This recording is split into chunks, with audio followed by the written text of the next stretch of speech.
اللهم صل على سيدنا محمد النبي الأمي وعلى آله وصحبه وسلم.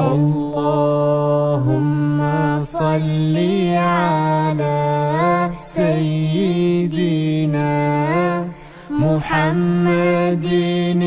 रिकॉर्डिंग चालू करने दो ना उनको। जी सईद भाई, मैं ये कह रहा था कि अभी ये जो सवालात उठ रहे हैं कि वितर की रकात कितनी होनी चाहिए, तो इधर से हदीस, उधर से हदीस, उधर से हदीस हवाले चल रहे हैं 3, 5 वगैरह। तो बुनियाद जो है ना, बुनियादी बात होनी चाहिए। बुनियादी बात क्या है कि अमल किस चीज़ पे करना है और इख्तिलाफ किस टॉपिक पे होगा।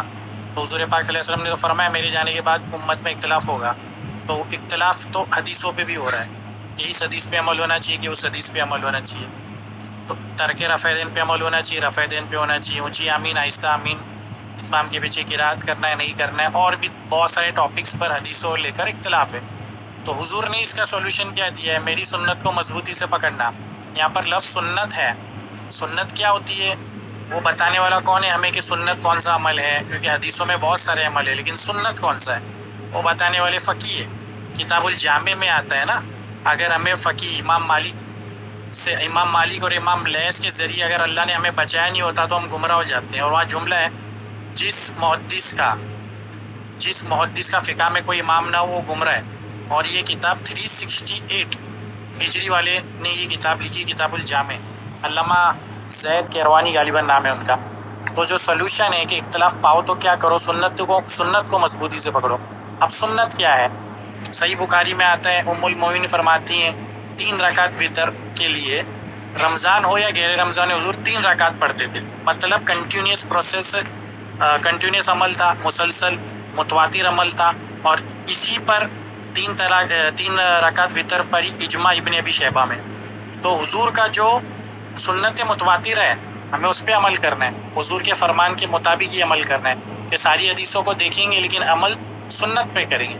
तो जब हमें सुन्नत में मिल गया 3 रकात वितर, कंटिन्यूस प्रोसेस, मुसलसल अमल, मुतवातिर अमल, क्योंकि वहाँ लफ्ज़ रमज़ान हो या गैर रमज़ान ये इस बात को बताता है कि हर दौर में, हर महीने में, हर ज़माने में सुन्नत जो रही है वो 3 रकात वितर की रही है। तो ये हदीसों में अपनी तहकीक, अपना दिमाग लेके हदीस में ढूंढना, इससे आदमी नहीं समझ पाएगा। इसीलिए हमें ज़रूरत है फ़क़ी की। इसलिए हमें इमाम मालिक, इमाम शाफ़ी, इमाम अबू हनीफ़ा की ज़रूरत है, ताकि वो बताएं कि इतनी हदीसों में सुन्नत अमल कौन सा है। तो हमें सुन्नत पे अमल करना है कि 3 रकात सुन्नत है नबी पाक सल्लल्लाहु अलैहि वसल्लम की। ये सॉल्यूशन खुद हदीस से साबित है, ये बाहर की बात भी नहीं है। मेरी सुन्नत को मजबूती से पकड़ने वाला हुक्म है। इसीलिए 3 रकात सुन्नत मुतवातिर है, उसी पे अमल करना है। बाकी की क्वेश्चन आंसर करना ही नहीं है, क्योंकि ये बेस और फाउंडेशन है। अगर ये बुनियाद समझ में आ गई तो आदमी दूसरे नंबर की हदीसें लाएगा ही नहीं।